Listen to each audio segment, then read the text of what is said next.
Selamat bertemu lagi dalam pembelajaran daring pada hari ini, pembelajaran PJOK. Dan di sini kita akan membahas materi yaitu minggu yang lalu dengan materi praktek, dan hari ini untuk kelas 7A dan 7B yaitu materi teori dengan tema atau dengan yang berjudul pola makan sehat, bergizi, dan seimbang. Terlebih bisa kalian lihat pada halaman 288 sampai 305 di buku paket PJOK. Apabila kalian kesulitan membaca di PowerPoint, nanti yang Bapak kirim besertaan dengan video ini. Oke, langsung aja.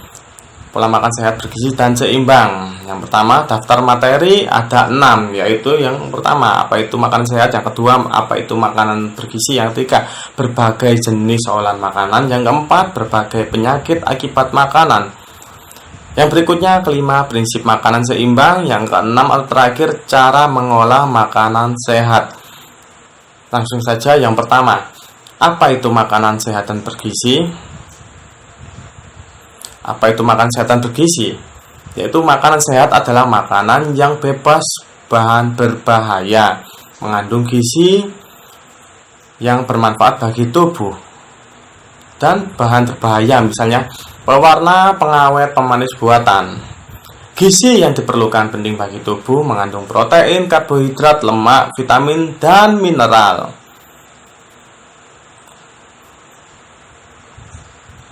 Makanan bergizi. Makanan bergizi adalah makanan yang memenuhi kebutuhan gizi tubuh. Karena Tuhan telah menciptakan manusia dengan susunan yang sempurna, sehingga memerlukan pula zat gizi yang lengkap sebagai penyusunnya. Di antaranya yaitu karbohidrat, protein, lemak, vitamin, dan mineral. Dan yang terlebih, makanan bergizi tidak harus mahal. Harus tekankan, makan bergizi tidak harus mahal, itu yang terpenting. Makanan sehat dan bergizi mengandung berbagai zat yang bermanfaat bagi tubuh kita. Apa itu? Itu meliputi karbohidrat atau hidrat arang, akan dipecah oleh tubuh menjadi sumber energi, yaitu dalam contoh yang bisa kalian temukan mungkin di rumah kalian ataupun di sekitar rumah kalian, nasi, kentang, dan roti. Itu yang terlebih mudah ditemukan. Berikutnya, protein. Protein di sini dikatakan protein diperlukan sebagai zat pembangun tubuh dan memperbaiki jaringan yang rusak.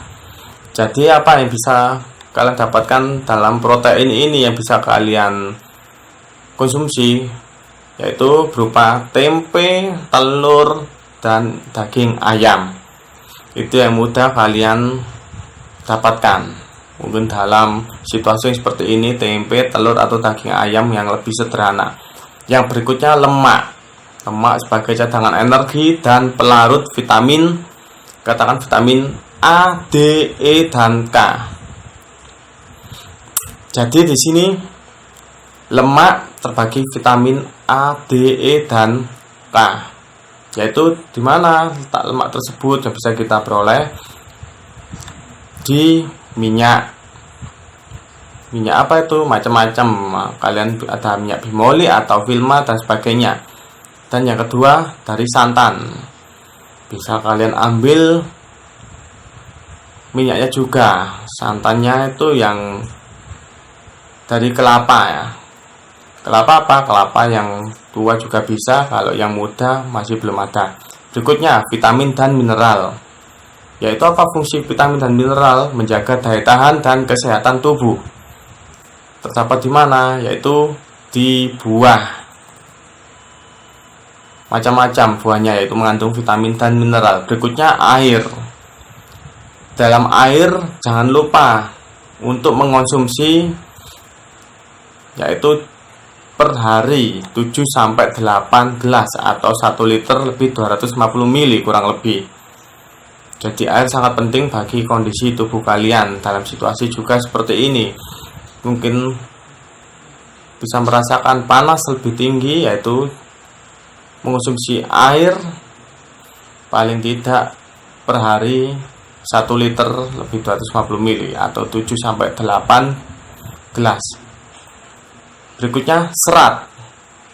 Serat dapat diperoleh dari sayur dan buah. Serat bermanfaat untuk menjaga pencernaan dan kesehatan. Melingkupi terdapat di mana serat tersebut, yaitu sayur-sayuran. Jadi kalian bisa mendapatkan serat dalam sayur-sayuran tersebut, berbagai macam-macam sayur. Dan yang berikutnya, mengapa makanan sehat dan bergizi itu penting? Mengapa makanan sehat dan bergizi itu penting? Di sini tekankan, kenapa makanan sehat itu begitu penting? Yaitu kalau tidak penting maka kalian akan menderita atau akan bisa kena penyakit yang diantaranya yaitu akibat makanan yang tidak sehat dan bergizi, yaitu yang pertama diare, diabetes mellitus, penyakit jantung, penyakit tifus, dan kolesterol. Lalu kita menginjak ke prinsip gizi seimbang atau PUGS. Dikatakan di sini berupa piramid. Jadi susunannya berupa piramid dari yang paling bawah dulu, yaitu mengandung karbohidrat 3-8 porsi. Yang berikutnya lagi di atas karbohidrat 3-5 porsi. Itu ada apa? Buah-buahan. Nanti bisa kalian lihat diagramnya yang sudah Bapak kirim beserta video PowerPoint. Oke, berikutnya lanjut 2-3 porsi, yaitu apa? Setelah buah-buahan tadi ke sayur. Jadi setelah buah-buahan awalnya karbohidrat, yang kedua buah-buahan, yang ketiga sayur. Sama 2-3 porsi. Sama seperti apa? Sama seperti lauk pauk. Jadi diagramnya mengerucut ke atas, sama seperti lauk pauk, 2-3 porsi.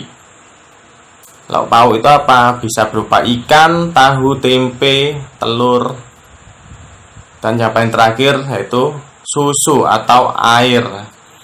Jangan lupakan air dengan disertai 2-3 porsi tersebut. Nah, jadi air atau susu jadi satu dalam lauk pauk tersebut. Jadi apa? Kalian bisa menghemat kalori atau menghemat gula dalam porsi-porsi yang sudah ditentukan tersebut. Jadi tidak akan mengalami gejala penyakit seperti yang sudah Bapak katakan tadi. Berikutnya kita akan membahas sedikit tentang PUGS, yaitu Pedoman Umum Gizi Seimbang. Dikeluarkan pada tahun 1995, Direktorat Gizi Departemen Kesehatan mengeluarkan Pedoman Umum Gizi Seimbang. Merupakan penjabaran lebih lanjut dari 4 sehat 5 sempurna. Yaitu apa saja? Yang pertama, makanlah beraneka ragam makanan. Yang kedua, makanlah makanan memenuhi kecukupan energi. Yang ketiga, makanlah makanan sumber karbohidrat setengah dari kebutuhan energi. Yang berikutnya 4, batasi konsumsi lemak dan minyak sampai 1/4 dari kebutuhan energi. Yang kelima, gunakan garam beriodium. Yang keenam, bagi orang tua kalian yang mempunyai bayi, berikan ASI pada bayi sampai umur 6 bulan. Mungkin punya adik dari kalian. Yang berikutnya, biasakan makan pagi, itu yang paling penting. Mungkin kalian sebelum berangkat sekolah tidak ada yang makan pagi, ya diusahakan untuk apa? Untuk makan pagi terlebih dahulu. Memang itu apa? Memang itu pedoman yang benar dari gizi seimbang. Berikutnya, minumlah air bersih dan aman yang cukup jumlahnya. Yang berikutnya, lakukan kegiatan fisik dan olahraga secara teratur, atau yang ke-10. Yang ke-11, hindari minum minuman beralkohol. Yang ke-12, makanlah makanan yang aman bagi kesehatan. Yang paling terakhir yaitu apa? bacalah label makanan yang dikemas. Sampai kalian membeli makanan atau minuman mungkin di belakang botol, silakan kalian melihat tabel tersebut, atau expirednya juga ada itu. Jadi nggak asal beli atau nggak asal makan minum. Jadi oh, yang saya makan ini benar nggak, cocok nggak untuk saya, begitu ya. Berikutnya kita akan menginjak ke cara mengolah makanan sehat. Jadi di sini kita juga perlu tahu cara mengolah makanan sehat, yaitu berbagai jenis olahan pangan. Berbagai bahan pangan dapat diolah menjadi berbagai jenis produk yang lebih tahan lama, masa simpanan, dan bernilai ekonomis. Misalnya daging dapat diolah menjadi produk sosis, bakso, nugget. Namun juga perlu diperhatikan cara pembuatan dan bahan tambahan pangan yang digunakan. Jadi bakso, sosis, dan nugget tersebut perlu juga kita ketahui cara pembuatan dan tambahan pangan tersebut yang dikandungnya makanan tersebut, biasanya yang terdapat pada Indomaret ataupun supermarket yang kalian jumpai. Berikutnya pengolahan lauk pauk. Olahan lauk pauk harus dimasak sampai benar-benar matang karena dapat mengandung parasit dan kuman berbahaya. Pemanasan suhu tinggi dan penggorengan tidak banyak mengubah nilai gizi protein. Jadi jangan lupa, olahan lauk pauk harus dimasak sampai benar-benar matang. Karena apa? Bisa menimbulkan sakit penyakit yang sudah Bapak jelaskan tadi. Dan terlebih juga apabila kalian memanasi suhu tinggi, apabila juga menggoreng, sayang nilai gizi protein tersebut tidak banyak mengubah. Jadi di sini katakan yang kalian makan itu tidak sesuai dengan petunjuk PUGS yang sudah Bapak berikan tadi. Apabila tidak sesuai pemanasan suhu ataupun dalam penggorengan. Berikutnya kita menginjak pada cara mengolah sayur. Sayur sebaiknya disimpan di suhu dingin. Mencuci sayur lebih dahulu di air mengalir sebelum dipotong. Untuk pertahankan zat gizi sebaiknya dicuci dulu baru dipotong. Bagaimana cara mengolah sayur yang benar? Untuk pengolahan sayur sebaiknya tidak dalam waktu yang lama, kurang lebih 5-10 menit. Kenapa? Karena dalam sayur tersebut, kalau kalian terlalu lama, berakibat vitamin tersebut akan hilang. Jadi tidak menghasilkan apa-apa dalam sayur tersebut. Dan warna sayur setelah diolah masih cerah. Itu yang paling penting. Berikutnya mengukus merupakan metode memasak sayuran yang paling sehat. Karena cara ini dapat dipertahankan gizi dan mematangkan sayuran dalam waktu yang singkat. Jika ingin merebus sayuran, maka panaskan dulu airnya sampai mendidih. Baru celupkan sayur dalam beberapa menit. Kita menginjak pada buah-buahan. Buah paling baik adalah buah yang masih segar dan sedikit diolah. Buah dan sayur dapat dijadikan garnish makanan. Buah dapat diolah menjadi manisan, jus, atau produk olahan lainnya.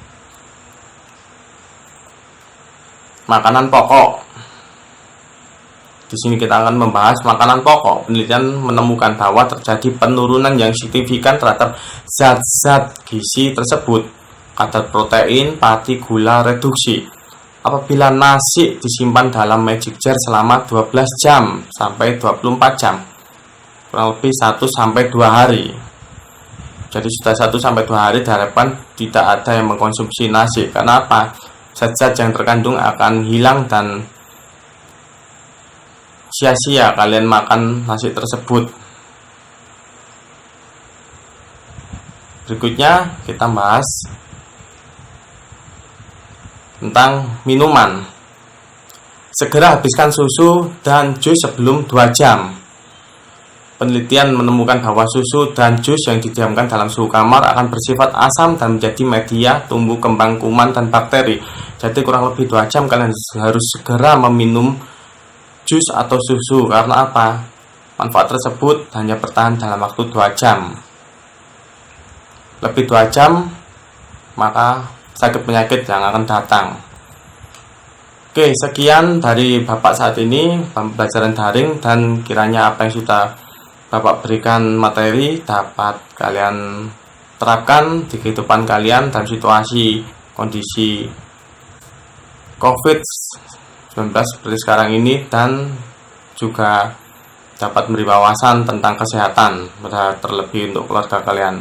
Oke, sekian daring dari Bapak. Sampai berjumpa dari berikutnya. Tuhan Yesus memberkati.